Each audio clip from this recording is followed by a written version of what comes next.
ఏదో గుళ్ళోకి వెళ్ళాం, ఏదో లింగాన్ని చూసాం, అదో లింగం, మనం ఎక్కడ ఏం చేసినా అది మనం ఏం చేయదన్న భావన కలిగిన వాడికి ఆయన అలాగే ఉంటాడు.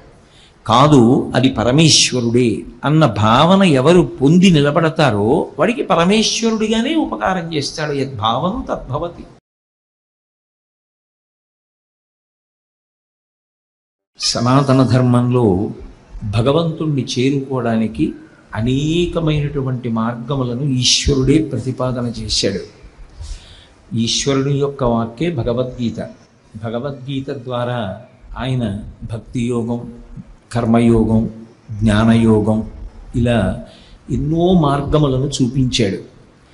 మనిషికి భగవంతుడిచ్చినటువంటి బుద్ధిని ఆధారంగా చేసుకుని శాస్త్రం మీద, గురువు మీద ఆధారపడి ఈశ్వరుడి గురించి తెలుసుకునేటటువంటి అవకాశం పొందడానికి ఎన్ని ఉపకరణములు కావాలో అన్ని ఉపకరణములను అందించాడు.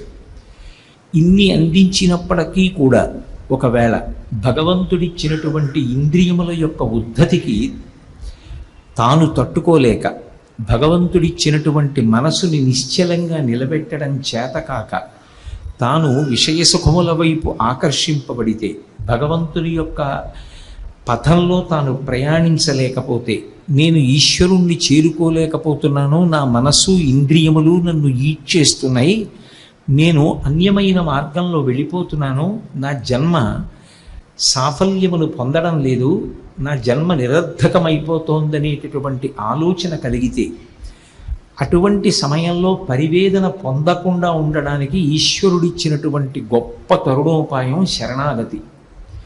శరణాగతి ద్వారా ఈశ్వరుడికి తన బలహీనతలను చెప్తారు.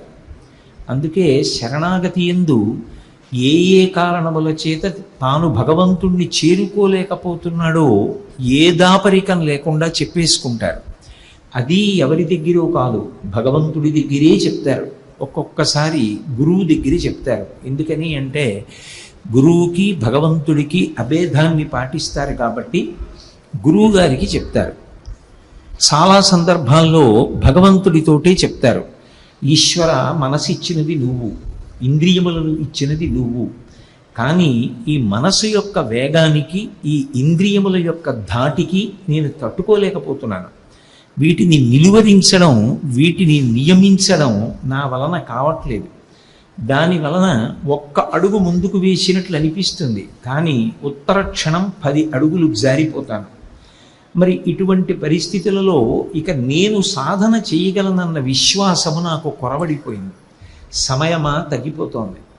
కాబట్టి ఈ ఇంద్రియములను, మనసు ఇచ్చిన వాడివి నువ్వే కాబట్టి నువ్వే జోక్యం చేసుకుని నా మనసుని నియంత్రించడం, నా బుద్ధిని సక్రమమైనటువంటి మార్గంలో నడిపించడం, నా ఇంద్రియములను నియమించడానికి కావలసిన శక్తిని కటాక్షించడం, తుట్టతుదన నేను నిన్ను చేరుకోవడం కన్నా నువ్వే నన్ను నీవాడిని చేసేసుకో అని ప్రతిపాదించడమే శరణాగతి.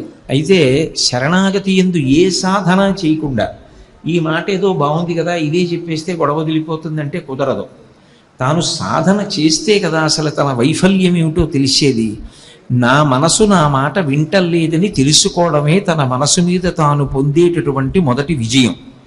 అసలు ఆ అంత పరిశీలనం అలవాటైతే, తనని తాను పరిశీలించుకుంటే, తన మనసు తన మాట వింటలేదు, తన ఇంద్రియములు తన మాట వింటలేదు, అవి తనని ఈడ్చేస్తున్నాయి, నేను సక్రమమైన మార్గంలో వెళ్ళడం లేదు, నేను భగవంతుణ్ణి చేరుకుంటానన్న విశ్వాసం లేదు, అథవా మళ్ళీ మనుష్య జన్మ పొందుతానన్న నమ్మకం కూడా లేదు. ఉండేది ఎంతకాలం ఉంటాను? నళినీ జలగత జలమతి తరళం తత్వజ్జీవితమతిశయ చపలం విద్ధిర్వ్యాధ్యభిమానగ్రస్తం లోకం శోకచ హంత సమస్తం అంటారు మొహముద్గనంలో శంకర్లు.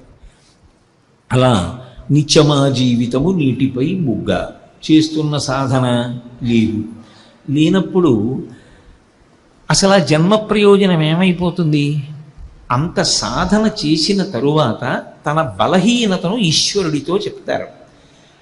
పెద్దలు ఎందరో ఆ శరణాగతికి సంబంధించినటువంటి విశేషాల్ని చాలా అద్భుతమైన రీతిలో ప్రతిపాదన చేశారు.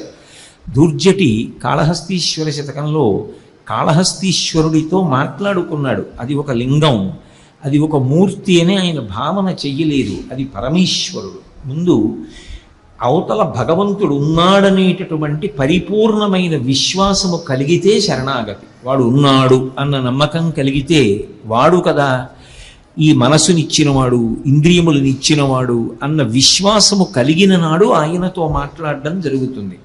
ఏదో గుళ్ళోకి వెళ్ళాం, ఏదో లింగాన్ని చూసాం, అదో లింగం, మనం ఎక్కడ ఏం చేసినా అది మనం ఏం చేయదన్న భావన కలిగిన వాడికి ఆయన అలాగే ఉంటాడు. కాదు, అది పరమేశ్వరుడే అన్న భావన ఎవరు పొంది నిలబడతారో వాడికి పరమేశ్వరుడిగానే ఉపకారం చేస్తాడు. యద్భావం తద్భవతి. రోసీరోయదు కామినీ జనుల తారుణ్యోరు సౌఖ్యంబులన్ బాసీబాయదు పుత్ర మిత్ర ధన సంపద్భ్రాంతి వాంఛాలతల్ కోశీకోయదు నమనంబకట నీకున్ ప్రీతిగా సత్క్రియల్ చేసీ చేయదు దీని త్రుళ్ళన చవే శ్రీకాళహస్తీశ్వర అని అడిగాడు. ఇవిడు ఇలా కోరికలు తగ్గినట్టుంటాయి, మళ్ళీ విజృంభిస్తాయి. సంసారం మీద వ్యామోహం తగ్గినట్టుంటుంది, మళ్ళీ సంసారం మీద వ్యామోహం అలుముకున్నట్టుంటుంది. ఏదో యాత్రకు వచ్చాం, అంతా బాగానే ఉన్నట్టుంటుంది. ఏదో చిన్న ఆకర్షణ కనపడేటప్పటికి భోగినం కూడా మర్చిపోయి దాని పట్ల తిరిగేస్తాం.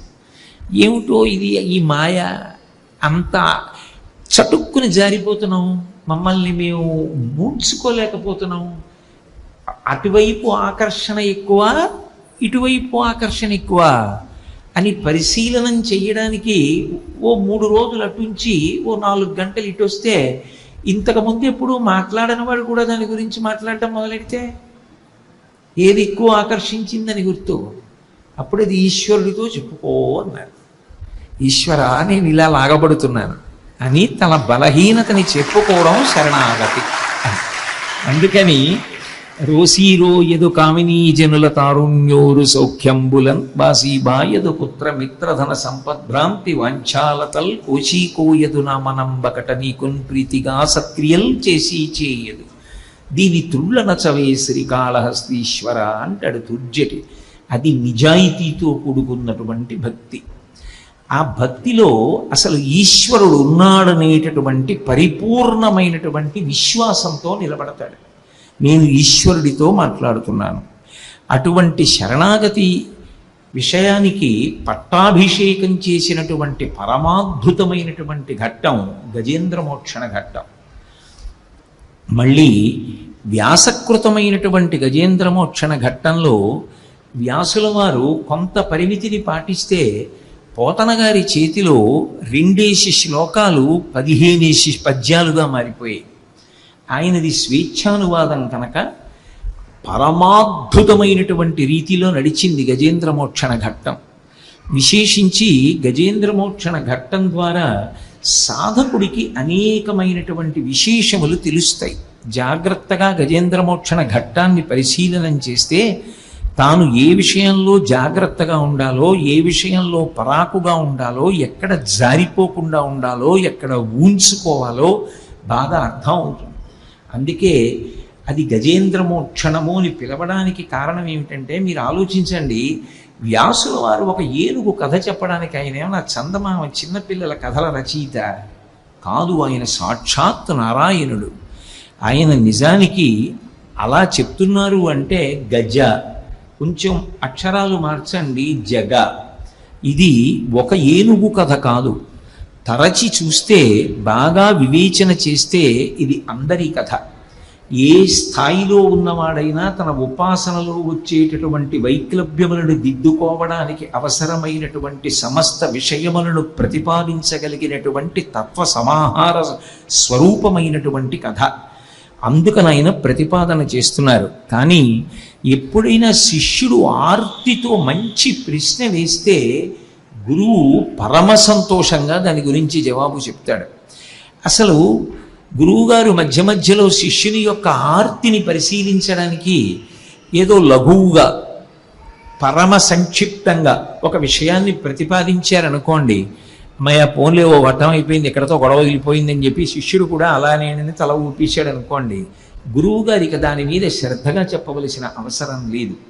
కానీ ఎక్కడ శిష్యుని యొక్క ప్రశ్నలో ఆర్తి ఉంటుందో, బాగా తెలుసుకోవాలనేటటువంటి కుతూహలం ఉంటుందో, అక్కడ గురువు తన శ్వాసని ఇచ్చిస్తాడు.